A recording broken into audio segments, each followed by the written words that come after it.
दोस्तों ये है पद्मनाभ स्वामी मंदिर, जिसका राज कई सालों से राजी बना हुआ है, जिसके अंदर मिले हैं तकरीबन 2200 करोड़ डॉलर के बेशकीमती पत्थर, सोने चांदी की मूर्तियां, जिसके बारे में जानने वाले हैं आप इस वीडियो में। और साथ ही आपको ये भी बताएंगे कि आखिर इस मंदिर के चेंबर बी का रहस्य क्या है।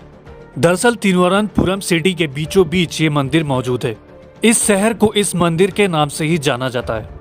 इस मंदिर में पद्मनाभ स्वामी की मूर्ति सबको बहुत ज्यादा अट्रैक्ट करती है। इस मंदिर की कुल संपत्ति लगभग 1,32,000 करोड़ की है, जिसमें सोने चांदी की मूर्तियां, हीरे, पन्ने और पीतल शामिल है। इस खजाने में कीमती पत्थरों से जड़े 2 नारियल के गोले भी हैं। लोगों का कहना है कि सबसे पहले इस स्थान पर विष्णु भगवान की प्रतिमा मिली थी, जिसके बाद यहाँ पर मंदिर का निर्माण करवाया गया। मंदिर का निर्माण राजा मार्तंड ने करवाया था। मंदिर में एक स्वर्ण स्तंभ भी बना हुआ है, जो मंदिर की खूबसूरती को बहुत बढ़ा देता है। मंदिर के गलियारे में बहुत सारे पिलर्स बनाए गए हैं, जो इसकी खूबसूरती में 4 चांद लगा देते हैं। अगर आप यहाँ जाने की सोच रहे हैं तो आपकी जानकारी के लिए बता दूं, मंदिर में प्रवेश करने के लिए पुरुषों को धोती और महिलाओं को साड़ी पहनना अनिवार्य होता है। दरअसल पद्मनाभ मंदिर को त्रावकोड़ के राजाओं ने बनाया था, जिसका जिक्र 9वीं शताब्दी के ग्रंथों में आता है, लेकिन मंदिर के मौजूदा स्वरूप को 18वीं शताब्दी में बनवाया गया था। 1750 में महाराज मार्तंड वर्मा ने खुद को पद्मनाभ का दास बताया था, जिसके बाद शाही परिवार ने खुद को भगवान पद्मनाभ को समर्पित कर दिया। माना जाता है कि इसी वजह से त्रावकोड़ के राजाओं ने अपनी दौलत पद्मनाभ मंदिर को सौंप दी। दरअसल त्रावकोड़ के राजाओं ने सन 1947 तक राज किया। आजादी के बाद इसे भारत में विलय कर दिया गया, लेकिन पद्मनाभ मंदिर को सरकार ने अपने कब्जे में ले लिया। इसे त्रावकोड़ के शाही परिवार के पास ही रहने दिया गया। तब से पद्मनाभ स्वामी मंदिर का कामकाज शाही परिवार के अधीन एक प्राइवेट ट्रस्ट चलता आ रहा है। जानकारों का यह भी कहना है कि जब भारत सरकार हैदराबाद की निजाम जैसे देशों के शाही परिवारों की दौलत अपने कब्जे में ले रही थी, तब हो सकता है कि त्रावकोड़ के तत्कालीन राजा ने अपनी दौलत इस मंदिर में छुपा दी हो। दरअसल सन 2011 में सुप्रीम कोर्ट के आदेश पर गठित अधिकारियों के 5 सदस्यीय पैनल तैयार की गई। इस पैनल ने इस मंदिर के नीचे बने कुल 6 प्राचीन तहखानों में से 5 तहखानों को खोल दिया, जो सदियों से बंद थे। पूरी दुनिया का आश्चर्य का ठिकाना उस वक्त नहीं रहा जब 6 में से 5 तहखानों को खोला गया।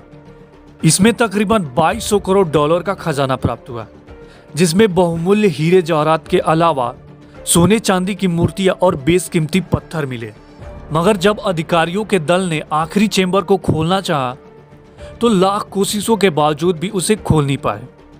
इस मंदिर के नीचे बने 5 तहखानों को खोलने के 3 हफ्ते बाद ही टीपी सुंदर राजन, यानी वो व्यक्ति जिन्होंने अदालत में उस दरवाजे को खोलने की याचिका दाखिल की थी, पहले बीमार पड़े, फिर उनकी मौत हो गई। अस्पताल के रिकॉर्ड के अनुसार उनकी मौत हार्ट अटैक से हुई।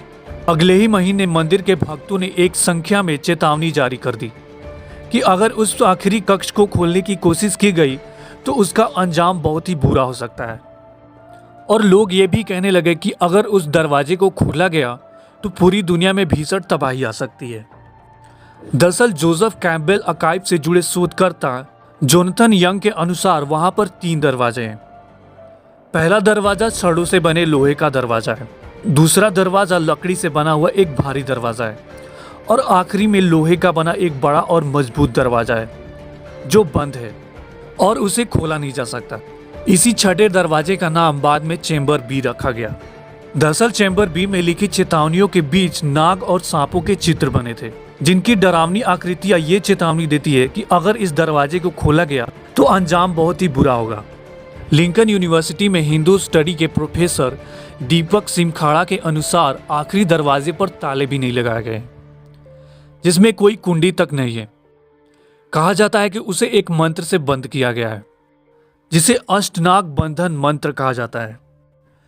प्रोफेसर के अनुसार वो सटीक मंत्र क्या है ये कोई नहीं जानता। दरअसल मशहूर किताब द सिंक्रोनिसिटी के ऑथर डेविड विलकॉक के अनुसार उस कमरे के अंदर जो कुछ भी है वो शायद किसी अनोखे सांप से ग्रस्त है।